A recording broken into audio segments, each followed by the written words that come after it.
तो रावण कोई मामूली इंसान नहीं था। एक सर्वश्रेष्ठ ब्राह्मण कुल का जाया हुआ था और उसके पास सभी देवी देवता, धरती आसमान पाताल, वो हर चीज़ों से अपने मुट्ठी के अंदर कर रखा था। देखो, रावण को जलाना सही है। लोग मानते हैं कि रावण को क्यों जला रहे हैं लोग ये जला रहे हैं कि एक बुराई का अंत हुआ और सच्चाई की जीत हुई।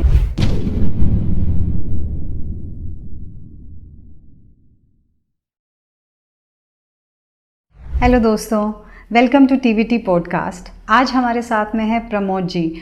अभी आजकल आप देख रहे हैं कि फेस्टिव सीज़न आने वाले हैं, तो उन फेस्टिव सीज़न में हमें अपना ध्यान कैसे रखना है, आइए जानते हैं प्रमोद जी से। हेलो प्रमोद जी। जय श्री महाकाल। प्रमोद जी, दशहरा आने वाला है। बिल्कुल, हाँ। तो उसमें रावण को जलाते ही हैं। वो ऐसा क्यों होता है, क्या ये सही है? देखो, रावण को जलाना सही है। लोग मानते हैं कि रावण को क्यों जला रहे हैं लोग ये जला रहे हैं कि एक बुराई का अंत हुआ और सच्चाई की जीत हुई। ठीक है, चलो मान लिया कि बुराई का अंत हुआ और सच्चाई की जीत हुई। तो रावण कोई मामूली इंसान नहीं था। एक सर्वश्रेष्ठ ब्राह्मण कुल का जाया हुआ था। ठीक है, और उसके पास सभी देवी देवता, धरती आसमान पाताल, वो हर चीज़ों से अपने मुट्ठी के अंदर कर रखा था। तो एक ये चीज़ देखो कि एक नॉर्मल महापुरुष रावण का अंत कर दिया, क्योंकि भगवान विष्णु जी का रूप था। ठीक है, राम जी का। तो वो अंत था रावण का कि इनके हाथों से इनकी मुक्ति होगी। यानी ये गलत काम करेंगे, जैसे कर्मा बोलते हैं, कोई बोलते हैं कर्मा। तो रावण का तो कर्म था ये चीजों का करने का, यानी अपने को मोक्ष पाने के लिए कि राम के हाथों से मेरी मौत हो तो मेरे को एक अच्छे जीवन और अच्छी गति मिले। ठीक है, लेकिन आज की दुनिया में लोग क्या कर रहे हैं कि जगह जगह रावण का पुतला बार रहे हैं कि एक अच्छाई की जीत हुई है और बुराई का अंत हुआ है। आप ये देखो, ये चीज कर कर बहुत गलत कर रहे हैं। रावण एक विद्वान आदमी था। जब राम जी ने रावण के सुंडी के अंदर तीर मारा, ठीक है, अमृत कुंड था तो रावण के, तो सुंडी में तीर मारने से रावण मोक्ष हो गया। ठीक है, तो राम जी ने लक्ष्मण को क्या बोला था कि तुम्हारी कोई आखिरी इच्छा है रावण से जाकर मांग ले। मरते आदमी हमेशा क्या है, जो चीज़ देकर जाएगा और जो चीज़ बोलेगा वो एकदम सत्य होगी। तो अगर राम जी सही थे, ठीक है, तो रावण ने रावण का वध किया, वो तो उनके हाथों मोक्ष कर कर उनको नई जीवन देने के लिए था। लेकिन राम ने लक्ष्मण को ऐसा क्यों बोला अपने भाई को कि तू आखिरी समय के अंदर कोई इच्छा मांग ले और तेरी इच्छा पूरी होगी। ठीक है, तो उसने यही मांगा कि मैं हमेशा अपने भाई के चरणों में ही रहूं। ठीक है, तो ये एक सोच है दुनिया की कि मैं रावण का है जो अंत कर दिया, या हम पुतला बाल दिया, ये सारा सब कुछ कर दिया, ये गलत चीज़ है। लेकिन आप ये देखो कि अभी कभी भी रावण का आप अपने घर में या कहीं भी अगर पुतला बालो तो आप उसको ये चीज़ बोलकर बालो कि हे लंकापति रावण, मैं आपसे हाथ जोड़कर विनती मांगती हूँ, मेरे घर के अंदर या मेरे परिवार के अंदर कोई भी समस्या आए, ठीक है, तो आप उसको हर लो और हमें कोई भी संकट या कोई तंत्र आए तो वो कभी भी जीवन में ना आने पाए और हमारे घर के अंदर सुख शांति प्रदान करो। आप रावण की विधि पूर्वक पूजा करो, जैसे हम अपने घर में मंदिर में करते हैं किसी भी भगवान की, वैसे विधि पूर्वक पूजा करो। और फिर उनको, जैसे ये रावण स्रोत है, ठीक है, जिसको शिव स्रोत भी बोलते हैं, वैसे रावण स्रोत भी बोलते हैं इसको। ठीक है, वो आप रावण को आखिरी वक्त, जैसे कि जलाने से पहले आप उनको बोलो, सुनाओ, सुनाने के बाद में आप उनको ये बोलो कि हम आपको दुनिया की बुराई का अंत होने के लिए हम आपको नहीं जला रहे। आप इतने बड़े विद्वान थे, जहां आप पूरी सृष्टि में भगवान शंकर को भी, महादेव जी को प्रसन्न कर रखा। रावण ने महादेव जी को इसलिए प्रसन्न करा कि अजर अमर प्राप्ति उन्हीं के द्वारा मेरे को मिल सकती है, क्योंकि शंकर भगवान महादेव जी एक मोक्ष है, वो ही मृत्यु तक ले जाते हैं। अगर हम उनको भी पा लिया तो ठीक है, हमारे जीवन में कभी भी मौत होगी भी नहीं। ठीक है, और रावण ने यह चीज़ करके भी दिखाई है। ठीक है, लेकिन किसी ना किसी चीज़ का हमेशा अंत हुआ ही है। ठीक है, कोई बुराई के लिए करता है, कोई अच्छाई के लिए करता है, ठीक है। अब ये चीज़ आप रावण ये संहिता पढ़कर, जो स्रोत पढ़कर, और उसके बाद में आप रावण को आखिरी समय में दाग संस्कार करो। अगले दशहरा आने से पहले पहले आपके घर के जीवन में धन का भंडार, किसी भी चीज़ की नेगेटिविटी अगर तंत्र आ रहा है वो ज़िंदगी में कभी आएगा नहीं। आपके बच्चे अगर पढ़ाई में किसी भी चीज़ के अंदर मन नहीं लग रहा है, ये चीज़ आप ये एक बार उपाय करके देखो, दशहरे के दिन आप खुद मान जाओगे। बुक है रावण संहिता, वो क्या है? रावण संहिता एक बुक है, रावण की खुद की हुई अपने जीवन के अंदर लिखी हुई किताब है कि मैंने जीवन के अंदर क्या क्या किया है, ठीक है, कौन सी सिद्धियाँ प्राप्त की है, कौन सा तंत्र मेरे को प्राप्त है, क्या मेरी मृत्यु या जीवन कहाँ से अंत है, कहाँ से प्रारंभ है। यानी अपने जीवन की पूरी लेखिक है रावण संहिता के अंदर। रावण संहिता के 5 अध्याय हैं। आप पहले अध्याय के अंदर पढ़ोगे तो पहले अध्याय के अंदर आपको सिर्फ रावण संहिता के बारे में, यानी रावण को जानने के बारे में ही आपको मिलेगा कि रावण कौन था और कौन से कुल का ब्राह्मण था, उसने कैसे अपनी दीक्षा प्राप्त की, पहले अध्याय के अंदर। दूसरे अध्याय के अंदर आपको रावण की जननी, जैसे कि उसने क्या क्या किया जीवन के अंदर, कि आगे चलकर जैसे कि रावण के अंदर आ रहे कि रावण ने माता सीता को है जो लेकर चले गए अपने लंका के अंदर, तो वो चीज़ें उसके अंदर लिखी गई। लेकिन वो उसके अंदर ये चीज़ लिखी, आज तक रामायण के अंदर आपने ये नहीं देखा माता सीता का असली परिचय क्या है। आज रावण माता सीता को ले जाकर और माँ सीता को के साथ कोई भी गलत नहीं किया, क्योंकि भगवान विष्णु ने के जो राम जी है वो अवतार थे, उनके द्वारा उनको मोक्ष प्राप्त था, ठीक है, वो लेकर। लेकिन इसके अंदर सीता माता का रावण के साथ क्या रिश्ता था वो रामायण के अंदर लिखा गया नहीं है, क्योंकि कुछ कुछ ऐसी गुप्त विद्या है, जैसे कि अभी मैंने बताया किसी भी चीज़ को कि कुछ चीज़ें ऐसी होती है वो बताई नहीं जाती, ठीक है, तो वही ये चीज़ है, तो उसके अंदर लिखी हुई आपको मिलेगी। तीसरी अध्याय है तंत्र, कि रावण ने कौन सी सिद्धियाँ प्राप्त की, कौन कौन सी सिद्धियाँ रावण के पास थी, तो कैसे प्राप्त की जाती, वो है चौथे पाठ के अंदर, कि ये सिद्धि करने से आपको ये चीज़ की प्राप्ति होगी, ये सिद्धि करने से ये चीज़ की प्राप्ति होगी। 5वां के अंदर आता है रावण टोटका, जैसे कि यंत्र वगैरह लिखे होते हैं उसके अंदर, कि इस यंत्र से, इस यंत्र को इस टाइम करने से कौन सी गूगल की धूप देनी है, अनार के कलम से बनाना है या भोजपत्र पर बनाना है, ठीक है, या किसी कागज़ के अंदर बनाना है, या कोई रोटी या कोई खाने के अंदर किसी को लाना, मतलब कई प्रकार के तंत्र होते हैं, ठीक है। तो उसके अंदर यंत्र बताए गए हैं कि इस यंत्र से ये करने से, ये प्रक्रिया करने से आपका जीवन के अंदर, आप वैदिक जीवन के अंदर कुछ भी कार्य कर सकते हो। ये रावण की रावण संहिता के अंदर 5 अध्याय है। आप एक बार इसको पढ़ो, आपको पूरा जीवन का इतिहास मालूम हो जाएगा रावण का। प्रमोद जी, अब तक के आपके एक्सपीरियंस में ऐसा कौन सा बड़ा केस था जिसमें आपको सबसे ज़्यादा परेशानी हुई? देखो, परेशानी तो एक मेरे को अपनी साधना प्राप्त करने में हुई थी।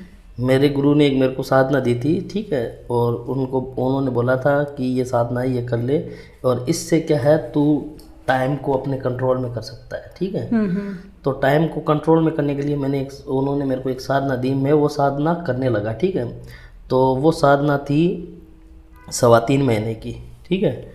तो 20 दिन जब उस साधना के गुजरे तो मेरे अंदर, यानी जब आप समय से आगे अगर चल रहे हो, समय का मतलब आगे से चलने का मतलब सोचन, अगर सामने वाला कोई बंदा आ रहा है उसके बारे में यानी दूर से मालूम कर लेना कि इतने बजे इतने बजकर टाइम पर मेरे पास कोई बंदा आएगा।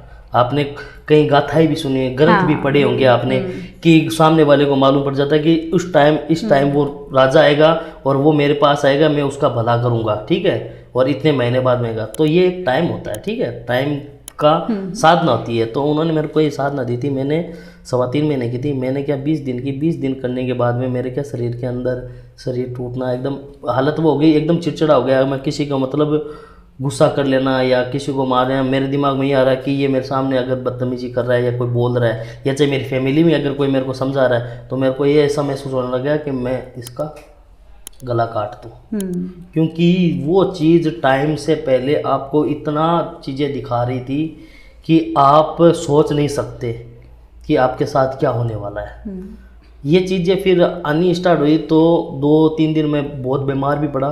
फिर रातों बाद है मेरे को जो गुरुजी है, मैंने उनसे बात की थी। बात करने के बाद में उन्होंने मेरे को बताया कि ये चीज़ें तुम्हारे साथ होगी, लेकिन कुछ टाइम के लिए इस चीज़ों को तू एक बार वापस बंद कर दे, क्योंकि तेरे पास अभी वो चीज़ नहीं है। यह पहले की बात है कि तेरे पास वो चीज़ नहीं है कि जो चीज़ तेरे को अभी ज़रूरत पड़ रही है, ठीक है। तो एक बार बंद कर दे, इसका टाइम आएगा, मैं उस टाइम पर मैं तेरे को बताऊंगा, फिर वापस इसको स्टार्ट करनी है। तो उन्होंने क्या किया, मेरे को बुलाया और मेरे को बुलाकर जो मैंने आधी अधूरी साधना की थी उन्होंने अपने पास में ले ली उन चीज़ों को, क्योंकि आप आधी अधूरी साधना अगर रख रहे हो, ठीक है, वो आपको ज़िंदगी भर के लिए नुकसान कर देगी।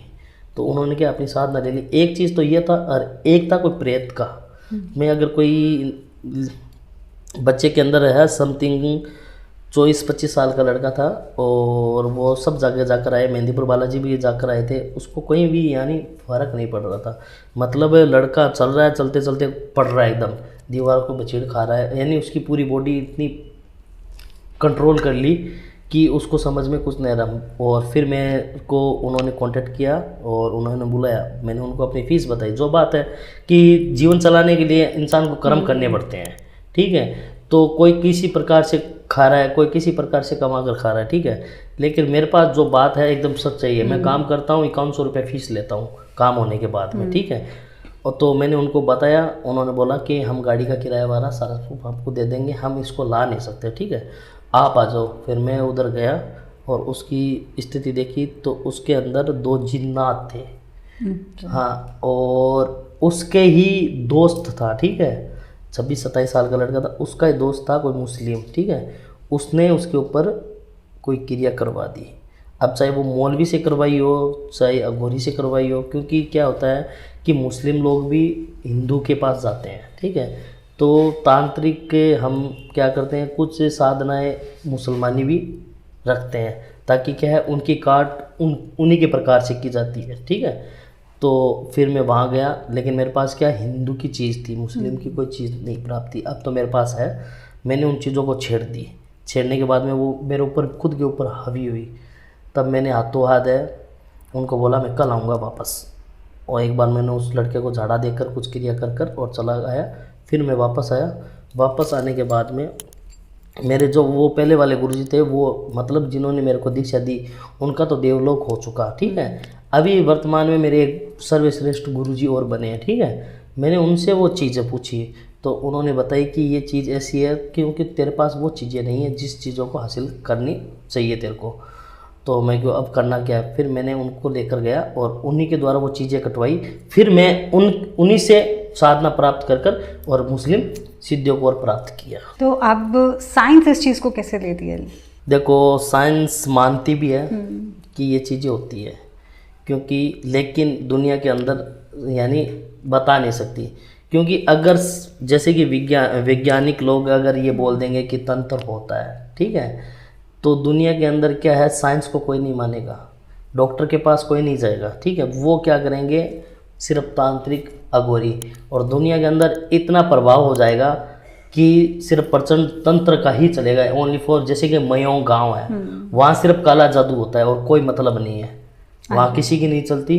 कामाख्या के पास में गांव है मयोंग, तो वैसे क्या है, तंत्र इतना प्रभाव चल गया कि इंडिया के अंदर सिर्फ तांत्रिक ही, जैसे अभी तो तांत्रिक की सीमा ठीक है और कहीं भी ज़्यादा, तो इसका क्या बढ़ावा नहीं देती, वैज्ञानिक लोग बढ़ावा नहीं देते। जैसे कि कोई भी चीज़ को देख लो आप, कोई जैसे कि ग्रंथ को उठा कर देख लो, कोई भी चीज़ अगर भगवान अगर या कोई ऋषि है वो भी है ना, इन चीज़ों को ज़्यादा बढ़ावा नहीं दे रहा। क्यों नहीं दे रहा, उनको मालूम है कि हमारे एक शब्द बोलने से पब्लिक कहाँ चली जाएगी, इसलिए साइंस मानती है। लेकिन क्या है, आज की दुनिया के अंदर तंत्र है, ये एक सत्य बात है, और बल्कि दुनिया माने ना माने या साइंस में वैज्ञानिक लोग माने ना माने, लेकिन इन चीज़ों का एकदम सत्य बात है। हालांकि साइंस के क्या है, कोई ज़रूरी थोड़ी है अगर डॉक्टर के पास जा रहे हैं, वो भी अगर वो व्यक्ति नहीं मान रहा और डॉक्टर के पास जा रहा है, नहीं हो रहा, एक बार जाने के बाद में अगर उसको इलाज हो रहा है तो वो मानना पड़ेगा उसको कि हाँ ये चीज़ है, वो चीज़ है। अभी ये आप बोल रहे हो कि साइंस नहीं मानती, एक डेड बॉडी, जैसे कि मैंने अखबार में देखा कि वैज्ञानिक लोगों ने क्या किया, एक जैसे कि कोई व्यक्ति है मरने वाला है, उसकी डेड बॉडी एक कांच के अंदर ताबूत में सुला दी है कि अगर ये चीज़ें है तो क्या होता है इसका प्रभाव? तो मरने से पहले जैसे कि आधी 1 घंटे बाद में इसकी मौत होने वाली, उसको कांच की शीशों में कैद कर लिया। जब उसकी डेट हुई, मरा वो व्यक्ति, तो जो जितने पावरफुल कांच थे वो सारे के सारे बिखर गए, टूट गए, क्योंकि वो जो आत्माएं बोलते हैं हम, और कुछ कोई रूह बोलते हैं, ठीक है, वो जब निकलती है ना, तो वो उसी के द्वारा ही जीवन चल रहा है इंसान का। हाँ, अगर ये बोल रहे हैं कि साइंस नहीं मानती है, सपोज करो कि नया बच्चा जन्मा अभी साल भर का है, साल भर के बाद में उसको मृत्यु क्यों हो गई? कोई तो रीज़न होना चाहिए ना। मृत्यु जैसे कि नॉर्मल है, बच्चा है, अच्छा खा रहा है, पी रहा है, और खाते पीते ही वो चला गया, तो भगवान ने क्या उसको उतना प्रकार की जीवन दिया कि तू चला जाएगा, 9 महीने अपनी माँ को तकलीफ देगा पेट में से, और 1 महीना 2 महीना रहेगा, उसके बाद में क्या है, तेरे को मैं उठा लूँगा, और माँ बाप को तेरे को तकलीफ दे नहीं, उसके ऊपर कहीं ना कहीं से तंत्र लगा है।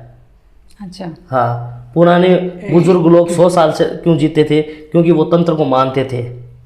पहले गुप्त था तंत्र, अब सामने आ गया नई टेक्नोलॉजी के लिए, ठीक है, तो वो मानते थे 100 साल 150 साल जीते रहते थे। आज भी सन्यास लोग हैं जो साधु संत हैं, 150 साल जी रहे हैं।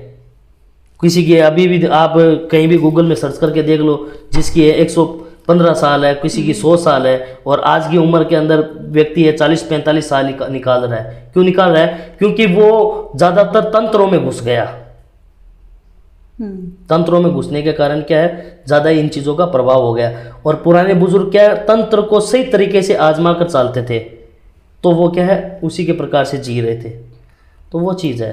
अब साइंस माने ना माने वो उनकी सोच है, लेकिन ये चीज़ें है। हेलो दोस्तों, आपको कैसा लगा हमारा ये एपिसोड? आपके मन में जो भी सवाल हैं, जो भी डाउट्स हैं, आप हमें DM कर सकते हैं, और उनके ज़रिए हम आपका सारे क्वेश्चंस का आंसर देंगे। Thank you.